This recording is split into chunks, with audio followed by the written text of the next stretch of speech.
Audio book by বাণীধৃতি চ্যানেলে আপনাকে জানাই স্বাগত। পড়ে শোনাচ্ছিলাম আশাপূর্ণা দেবীর বিখ্যাত উপন্যাস শুধু তারা দুজন।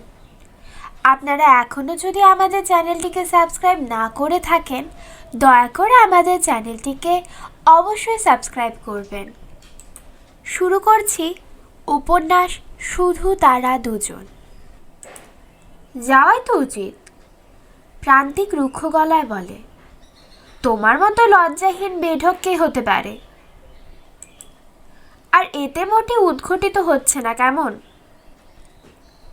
প্রদোষ ব্যঙ্গতিক্ত মুখে বলে, কেউ কিছু টের পাচ্ছে না, তাই না? লজ্জা যদি তার ভেতরে থাকতো এভাবে চলে যেতে পারতেন না। প্রান্তিক এই তিক্ত মুখের দিকে তাকিয়ে বলে, অভিমান, আবেগ, রাগ, দুঃখ এসব কিছু থাকবে না মানুষের? থাকবে, থাকুক। প্রদোষের মুখে আরও একটু ধারালো হাসি ঝলসে ওঠে। অতএব লোভ, মোহ, বাসনা, কামনা এগুলো থাকবে। আরে সবগুলো তোমাদের ওই প্রকৃতির গড়া বৃত্তি। প্রান্তিক হতাশ গলায় বলে, তবে যাও, লোভকে জয়যুক্ত করতে ব্যাংক লুট করো কে? বৃত্তিগুলি আছে বলেই প্রবৃত্তির দাস হব, এটা একটা শিক্ষিত মানুষের কথা না প্রদোষ? বহু যুগ ধরে মানুষ সংযমের অনুশীলন হয়ে একটা সভ্য সমাজ গড়ে তুলেছে।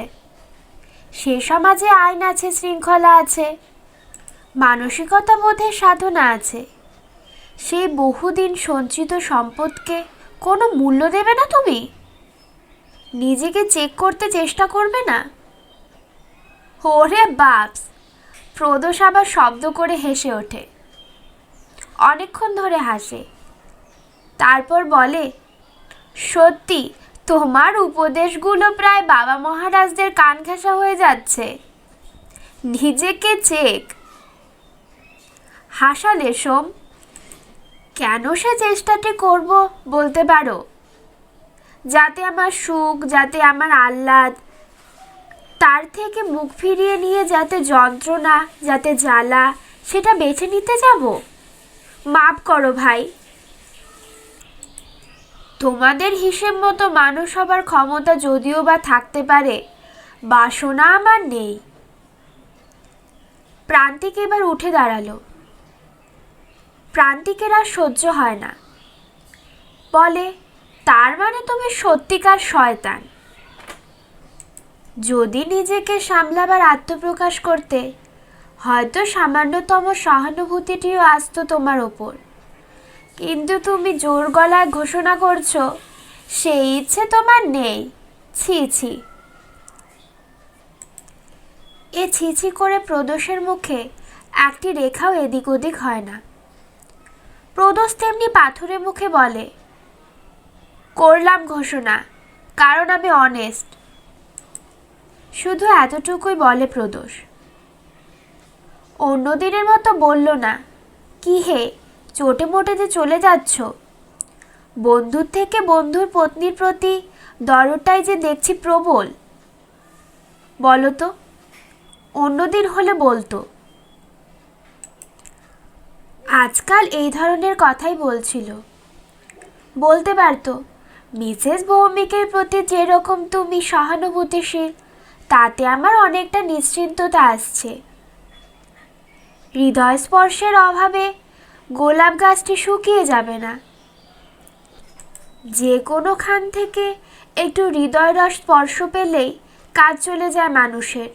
ওটাই মানুষের ধর্ম। দেখতে পাও না, কত ব্যক্তি নিজে বিয়ে থা করে না, ঘর সংসার করে না, অন্যের দাম্পত্য জীবনের মধ্যে নিজেকে পরগাছার মতো জড়িয়ে রেখে দেয়। ওই থেকে সুখ আহরণ করে, ওই থেকে হৃদয় রস পায়। যে সংসারটি কোনো একটি তুতো বৌদির বা তুতো দিদির, অথবা কোনো ভাইজি কি ভগ্নীর, ভাইপো কি ভাগ্নের, বা নিঃসম্পর্কের হতে পারে। সব রকম পরিস্থিতি ঘটে মানুষের। তাই সেরকম কোনো জীবনের মধ্যে নিজেকে বিলীন করে দিলেই জীবনের সার্থকতা খুঁজে পায় তারা। অর্থাৎ প্রত্যেকটি মানুষই যে নিজের নিয়মের ছাঁচে ঢালাই হবে তা কোনো মানে নেই। অতএব তুমিও তা করতে পারো না। আর ঠোঁট বেঁকিয়ে হেসে এইটুকু বলতে পারত প্রদোষ, আর বলেছি তো, এবারের মহিলাটি এখনো প্রেয়সী হিসাবে ম্যাচিং। কিন্তু এসব বলল না প্রদোষ। তার মানে এসব কথা আর তার ভালো লাগছে না। এইটুকু শুধু বলল, সত্যি কথা আমি স্পষ্টই বলছি সোম, কারণ আমি অনেস্ট। প্রান্তিক ওই সত্য ভাষণের গর্বে গর্বিত মুখটার দিকে তাকিয়ে ঘৃণার দৃষ্টিতে ঘর থেকে বেরিয়ে চলে যায়। প্রদোষ কেমন একরকম কৌতুকের দৃষ্টিতে ওর চলে যাওয়ার দিকে তাকিয়ে থাকে। তারপর ওই অসহিষ্ণুভাবে উঠে দাঁড়ায়। এভাবে বোকার মতো এতক্ষণ তর্ক করার কোনো মানেই হলো না। সোজাসুজি বলে দিলেই হতো, আমি শিশু নই প্রান্তিক যে তুমি সুউপদেশ দিয়ে আমাকে বিপদ থেকে সুপথে আনবে। হ্যাঁ, এত কথা না বলে এটুকু বললে যথেষ্ট হতো। উপদেশ দেওয়ার মুরব্বিয়ানা ঘুচে যেত সত্যিকারের। মুরব্বিয়ানা করার সুযোগ অনেকেই পেয়েছে। এই তো সেদিন নন্দিতার বড় দিদি এসে অনেক সাধুবাক্য বলে গেলেন। যেন দুটো বাচ্চা ছেলে মেয়ে খেলতে খেলতে ঝগড়া করছে, তিনি মিষ্টি তিরস্কার বা হিত উপদেশ দিয়ে মিটিয়ে দিবেন। রাবিশ। প্রদোষের পায়জামার পা দুটো লটপটাচ্ছে। প্রদোষের গেঞ্জি স্ট্র্যাপটা কাঁধে ঝুলে পড়েছে। প্রদোষকে এখন খুব ঢিলেঢালা দেখাচ্ছে।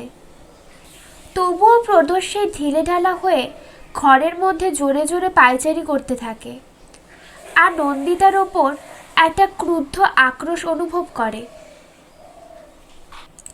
এটি করেছে নন্দিতা, এই অন্যকে মুরব্বি আনার সুযোগ করে দেওয়া। আত্মসম্মানের বড়াই নিয়ে ঘর ছেড়ে চলে গেছে। কি না, ভালোবাসাহীন স্বামীর ঘরে থাকবে না আর। আত্মসম্মানের হানি তাতে। রাবিশ। আত্মসম্মানের বানানটাও জানে না। জানলে নিজের এই ব্যাংক ফেলের খবরটা ঢাক পিটিয়ে বলে বেড়াতো না। তুমি মহিষী মহিলা, নিজের কেন্দ্রে স্থির ছিলে বাবা, নিজের পদমর্যাদায় অটল। ইচ্ছে করলে এই দৈন্যের খবরটা ছেপে ফেলতে পারতে তুমি।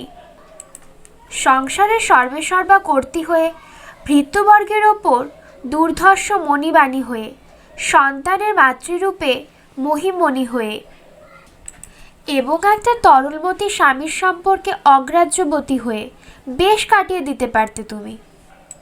অথবা তোমার অনুগত জনদের প্রশ্রয় দিয়ে বাড়িতে ডেকে আড্ডা বসাতে পারতে রোজ।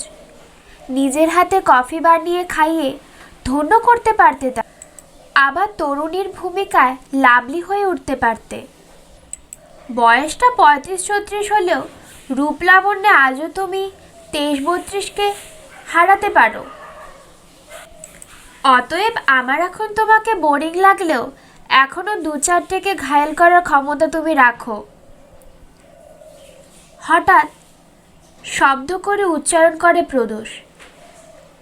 আর তাতে আমি ঈর্ষান্বিত হতাম না, বরং মুক্তিই পেতাম। তুমি তাহলে এখন যে বস্তু আমার আর নেই, ফুরিয়ে গেছে, সেটা পাওয়ার জন্য আর জুলুম করতে আসতে না। তারপর বসে পড়ে প্রদোষ।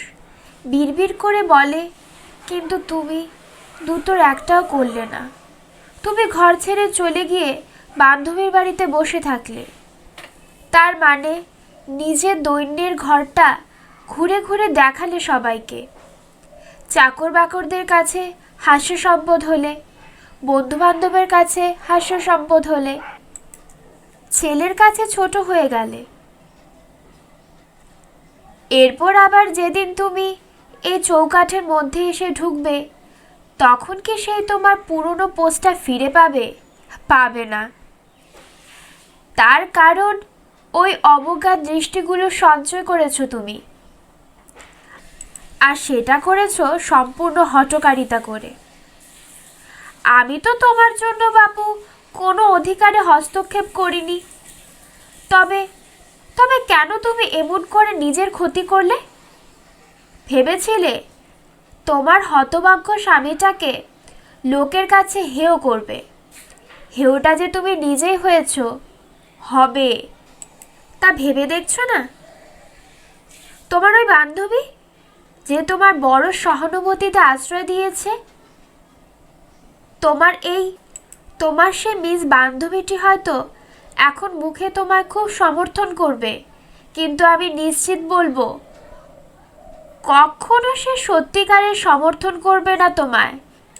মনে মনে তোমায় আত্মসম্মানহীন বোকাই বলবে।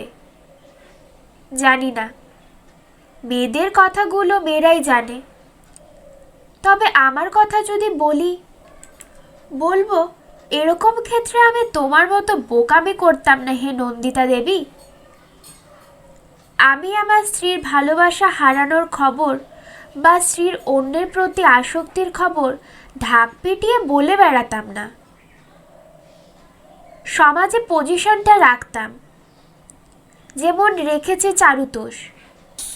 তার স্ত্রীকে আর স্ত্রীর প্রণয়কে সন্ধ্যাবিহারের সুযোগ দিতে রোজ বলেছে। মাথাটা কেমন করছে, আমি আজ বের হব না, অথবা কোনো একদিন বাড়িতে বসে আড্ডা দেওয়ার সুযোগ দিতে বলেছে। তোমরা বসো, আমি একটু ঘুরে আসছি। এইটুকু বলে কেটে পড়েছে। রাত 10টার আগে ফেরেনি। তারপর হাস্যবদনে বলেছে, ইস, এত দেরি করে ফেললাম। তার মানে চাকর বাকরদের সামনে সিন ক্রিয়েট করে মন খাটো করেনি। স্ত্রীর কাছেও এ খবরটা জানিয়ে খাটো হয়নি। তোমাকে হারিয়ে আমি নিঃস্ব হয়ে গেছি গো, আর কিছু নেই আমার। বুদ্ধিমান লোক চারুতোষ।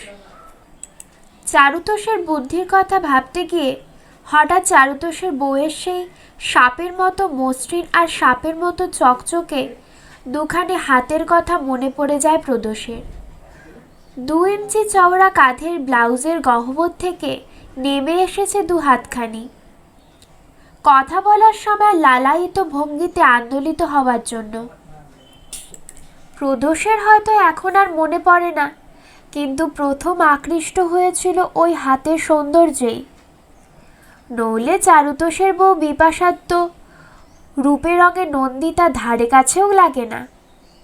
কিন্তু রূপ তো শুধু রঙে নয়, গড়নে নয়, অদৃশ্য কোনো লোকে তার বাস। আর সে শুধু এক একজনের চোখে এক এক রকম হয়ে ধরা দেয়। ময়লা রং বিপাশার ওই একেবারে নিরাবরণ সাপের মতো চকচকে হাত দুটো চারুতোষের কাছে কুদৃশ্য, অথচ প্রদোষের যেন ওই হাতের ভঙ্গিমা আর আন্দোলনের ছন্দে পতঙ্গবৎ হয়ে গিয়েছিল। চারুতোষ ওদের পুরনো বন্ধুর দলে নয়, চারুতোষের সঙ্গে আলাপ ক্লাবের সূত্রে। সস্ত্রীক গিয়েছিল সেদিন সবাই ক্লাবে, কোনো একটা বিশেষ উৎসবে। নন্দিতা বাড়ি ফিরে বলেছিল, ওহ, তোমাদের ওই পালিত সাহেবের বউটা কি বাচাল বাবা! এতগুলো মেয়ে পুরুষের মধ্যে যেন উছলে বেরোচ্ছে, তাও যদি রূপ থাকতো। প্রদোষ সেদিন অসভ্য মতো কথা মেনে নেয়নি। প্রদোষ সূক্ষ্ম হাসি হেসে বলেছিল, রূপ থাকলে নেচে বেড়ানোর রাইটস আছে? সে কথা হচ্ছে না। নন্দিতা বলেছিল, কুৎসিতরা নেচে বেড়ালে আরও বেশি খারাপ লাগে, তাই বলছি। ওই কালো শিরিঙ্গে চেহারা, হাত দুটো আবার তেমনি লম্বা। সে হাত দুখানা সির্ফ খালি করে। খালি কেন, ঘড়ি ছিল তো। ঘড়ি তো এক হাতে, অন্য হাতটা। তখন নন্দিতা নিঃসন্দিগ্ধ ছিল। এই নন্দিতা বলতে পেরেছিল, যত কথা ততবার হাত নাড়া বাবা। সেদিন প্রদোষ শেষ অবধি মৃদু হেসে বলেছিল, তোমরা মেয়েরা একজন আরেকজনকে সহ্য করতে পারো না। আর নন্দিতা মৃদু হেসে বলেছিল, আর তোমরা পুরুষরা বাচাল মেয়ে মানুষ দেখলে আর ধৈর্য রাখতে পারো না। অগ্নিতে পতঙ্গবৎ ছুটে গিয়ে ঝাঁপিয়ে পড়ো। বলেছিল কথাটা নন্দিতা, নিতান্তই ব্যঙ্গ কৌতুকে। স্বপ্নেও ভাবেনি বিধাতা অলক্ষ্যে হাসছেন। কি করে ভাববে? বিপাশাকে নিজের প্রতিদ্বন্দ্বী ভাবার কথা যে নন্দিতা কল্পনারও বাইরে। যা কল্পনার বাইরে তা সন্দেহের মধ্যে আসতে পারে কি করে? নন্দিতাকে যদি সেদিন নন্দিতার বিধাতা সতর্ক করে দিতে আসতেন, নন্দিতা সেই পরামর্শ নিত সভয়ে। নন্দিতা কি হেসে উড়িয়ে দিত না এই সতর্কবাণী? তাই দিত। নন্দিতার বুক বাঁধা ছিল, তখনও ছিল। নন্দিতা ভাবতে পারেনি ওই সর্পবাহু যুগল নন্দিতার জীবনের মধুচক্রের দিকে প্রসারিত হচ্ছে। সাপের মতো ছবল হেলে তুলে নেবে নন্দিতার জীবনের সুখগুলি, শান্তিগুলি, ছোট ছোট ইচ্ছের ফুলের তোড়াটি। হ্যাঁ, ছোট ছোট ইচ্ছে নিয়েই জীবন ছিল নন্দিতার তখন। নন্দিতা তখন ভেবেছিল ছেলেটা স্কুলের ছুটি হয়ে গেলে দার্জিলিং বেড়াতে যাবে।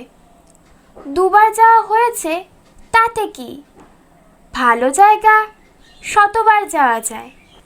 নন্দিতার এ যুক্তি খণ্ডন করে দিয়েছিল প্রদোষ। বলেছিল, আমার বোরিং লাগে। বাবা, টুবলু কি ভালো করে দেখেছে? একবার যখন যাওয়া হয়েছিল ও তো জন্মায়নি, আর একবার নেহাতি বাচ্চা মাত্র, মনেই নেই কিছু। টুবলু দার্জিলিং করছিল। প্রদোষ সেদিন আদর্শ পিতার চাইতে খারাপ কিছু ব্যবহার করেনি। প্রদোষ হেসে বলেছিল, তবে তাই, তোমার টুবলুর যখন ইচ্ছা প্রকাশ করেছে, আর ওপর কথা কি? নন্দিতা কালো দু চোখে আলো ঝিলিক হেনে বলেছিল, আহা, আমি বুঝি ছেলের সব ইচ্ছেকেই প্রশ্রয় দেই? দাও কি দাও না তুমিই জানো, প্রদোষ বলেছিল। তোমাদের মাতা পুত্র ব্যাপার তুমি জানো। আহারে, আমাদের মাতা পুত্রের ব্যাপারে তোমার কোনো ভূমিকা নেই কেমন? নন্দিতা ঝলসায় ঝংকার দেয়। নন্দিতার মস্ত বড় খোপা ঝরে পড়ে যায়। সেই মুহূর্তে রোজ ওই দৃশ্য দেখে অভ্যস্ত প্রদোষের হঠাৎ মনে হয়, একগাদা চুল কি বিশ্রী। মেয়েদের গ্রীবা যে একটা বিশেষ সৌন্দর্যতা আছে, তা আমাদের মেয়েরা জানেই না। তারপর মনে হয়েছিল কেউ কেউ জানে অবশ্য, তাই চুলগুলো ছেটে খাটো করে নেয়। প্রদোষ সেই দৈব দেখা এক আধা গ্রীবার সৌন্দর্যের কথা ভাবতে ভাবতে বলেছিল, আমার ভূমিকা কই খুঁজে পাচ্ছি না। এইটুকু শুধু জানি, তোমরা যেখানে যেতে ইচ্ছুক হবে, অঘমাগ্নের বলে আমাকেও সেখানে যেতে হবে, কারণ ভোটে তোমাদেরই জয় অনিবার্য। তখনও সেই কথাই বলেছিল প্রদোষ। হয়তো তখন প্রদেশের সেই বিশ্বাস ছিল, কিন্তু হঠাৎ যাওয়ার কয়েকদিন আগে যখন প্লেনের টিকিট সংগ্রহ হয়ে গেছে, তখন প্রদোষ বলে বসলো, এই নন্দিতা, এক কাজ করো, তোমার ছোড়দাকে তোমাদের সঙ্গে নিয়ে যাও। ছোড়দাকে আমাদের সঙ্গে? নন্দিতা বেশ অবাক হয়ে প্রশ্ন করেছিল। তার মানে? মানে অতি সিম্পল, আমি আর ওই তোমাদের দার্জিলিংয়ে যাচ্ছি না, যাচ্ছি রানীক্ষেতে। আমার টিকিটটা তো রয়েছে, তাছাড়া তোমাদের একটা গার্জিয়ান হবে, তা বলছি ছোড়দাকে। অভ্যাসে অতিরিক্ত দ্রুত কথা বলেছিল সেদিন প্রদোষ। কিন্তু নন্দিতা অভ্যাস বহির্ভূত থেমে থেমে কথা বলেছিল। কিন্তু হঠাৎ তোমারই বা রানীক্ষেতে যাবার দরকার কি হলো? আর আমাদেরই বা অভিভাবক বদলের প্রয়োজন হচ্ছে কেন? বাহ, আমি তো গোড়ার থেকেই বলেছি দার্জিলিং যাবার আমার কোনো আকর্ষণ নেই। নন্দিতা তখন নিশ্চিন্ত। তাই নন্দিতা স্বামীর গায়ের ওপর এলিয়ে পড়ে বলেছিল, তা অন্য আকর্ষণ তো আছে নাকি নেই? প্রদোষের হঠাৎ মনে হয়েছিল নন্দিতা কি ভারী। মনে হয়েছিল নন্দিতার গায়ে বড় বেশি মাংস। তবুও প্রদোষ তার মুখের উপর কিছুই বলেনি, কারণ তখনও প্রদোষ অনেস্ট হয়নি। তাই প্রদোষ রহস্যের হাসি এসে বলেছিল, যে আকর্ষণকে তীব্র করতে মাঝে মাঝে বিরহ ভালো। আর বেশি বিরহের দরকার নেই, নন্দিতা বলেছিল। যা করছিলে করো, যেমন যাওয়া হচ্ছিল হোক। রানীক্ষেত যাব, অত কাজ কি, যখন যাব সবাই যাব বলেছিল, কিন্তু হয়নি। এরই সাথে শেষ হলো আশাপূর্ণা দেবীর বিখ্যাত উপন্যাস শুধু তারা দুজনের দ্বিতীয় পর্ব। আপনারা এখনও যদি আমাদের চ্যানেলটিকে সাবস্ক্রাইব না করে থাকেন, দয়া করে আমাদের চ্যানেলটিকে অবশ্যই সাবস্ক্রাইব করবেন। আর আপনারা কি কি গল্প শুনতে চান আমাদের কমেন্ট বক্সে কমেন্ট করে অবশ্যই জানাবেন।